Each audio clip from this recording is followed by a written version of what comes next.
Hello and welcome. Here I'm going to be discussing the creation of Azure App Service web apps. I'm going to be talking to you specifically about what app services are, about what Azure App Services are, along with speaking with you and demonstrating the web app piece of the Azure App Service. I want to give you a quick recap regarding Microsoft Azure. The reason I say recap is because I'm assuming you use Azure and the cloud platform, or you use the cloud platform somewhere. There are some key reasons why organizations have moved to the cloud in huge ways. One of those reasons is security.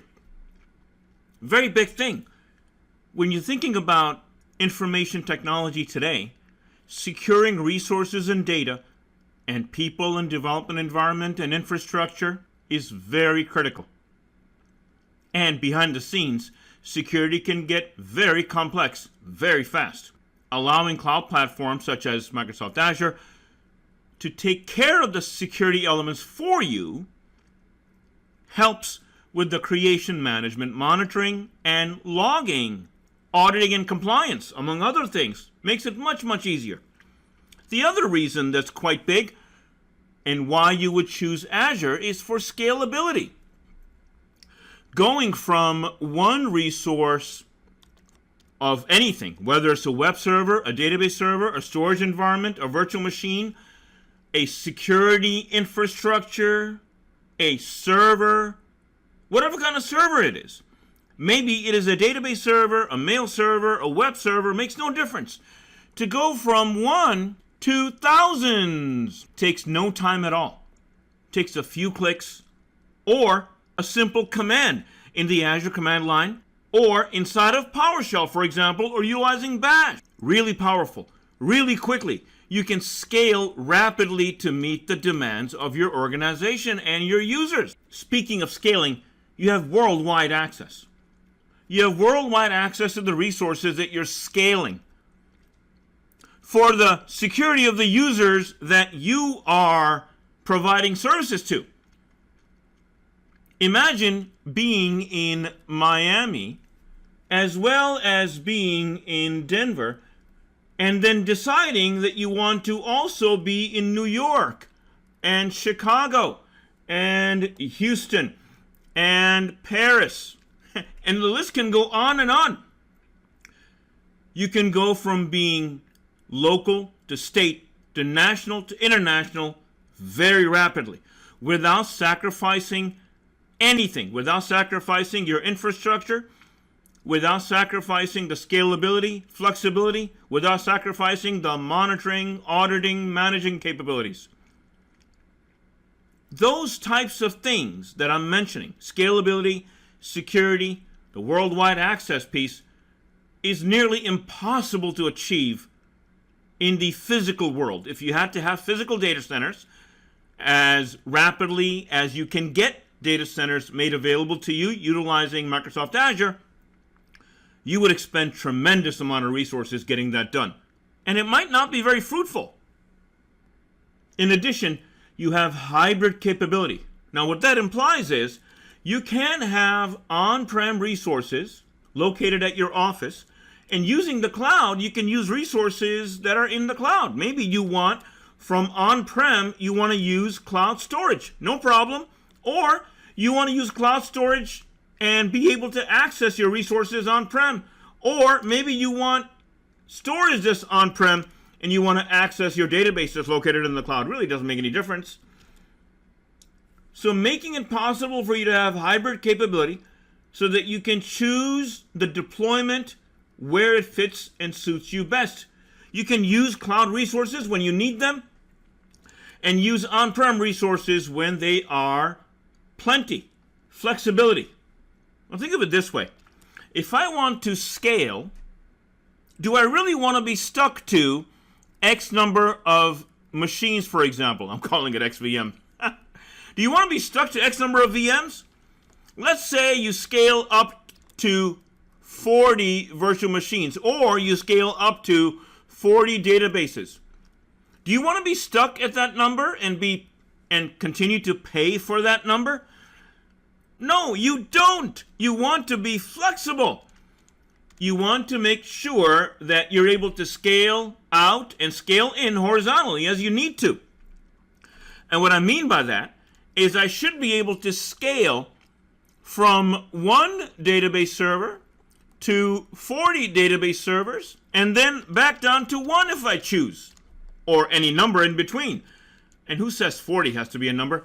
I can go up to as much as I want. So basically, I want the decision to be mine. And I may choose a scalability aspect based on key performance indicators, my metrics that I'm using to determine how many resources I will need. And with the hybrid capability, I'm going to decide where I want those resources. Do I want them on-prem, or do I want them located in the cloud, or a combination of both? Maybe I want 10 or 12 machines locally and the remaining in the cloud, depending on what kind of resources I have available. So, a quick recap. For the purposes of security, scalability, worldwide access, hybrid capability, and flexibility, Microsoft Azure is the answer, is the premier answer. So this is a quick recap of Azure, an Azure offering. I'm sure you have all seen cloud service models that are listed like this, where if you have your infrastructure on-prem, you are responsible for everything. Essentially, you're managing the entire environment, from down to networking and storage and servers and virtualization to the OS, whatever middleware you have, the runtime data and applications. Everything about what's being managed is your responsibility on-prem. Then you may have seen where the cloud comes into the picture in infrastructure as a service, or IaaS. With IaaS, Microsoft Azure, or Microsoft environment, they are the ones managing the network, storage, servers, and virtualization. If you get a IaaS service, you are only managing the applications, the data, the runtime, the middleware, and the OS. Now, the benefit here is that you don't have to worry about the power. You don't have to worry about accessing resources. You don't have to worry about the hardware or any of that. The infrastructure is managed by Microsoft when you get a IaaS service model, infrastructure as a service. If you choose platform as a service, or PaaS, Microsoft will manage everything up to the runtime. You are responsible for the data and the applications. That's platform as a service. If you get software as a service, that is something like Microsoft 365, where Microsoft is managing everything. You don't have to worry about anything from infrastructure to the application to the data. You simply pay for a per user license and off you go. Everything is managed by the cloud environment. On-prem, you are responsible for everything. IaaS, you are responsible for a smaller piece of it. Platform as a service, you manage even less. Software as a service, you're responsible for, well, none of it. There's another way you can look at this. With IaaS, you can think of it this way. The IT admin are the ones that are utilizing an IaaS service. Developers are using platform as a service, or PaaS environments, and end users are the ones that are utilizing software as a service.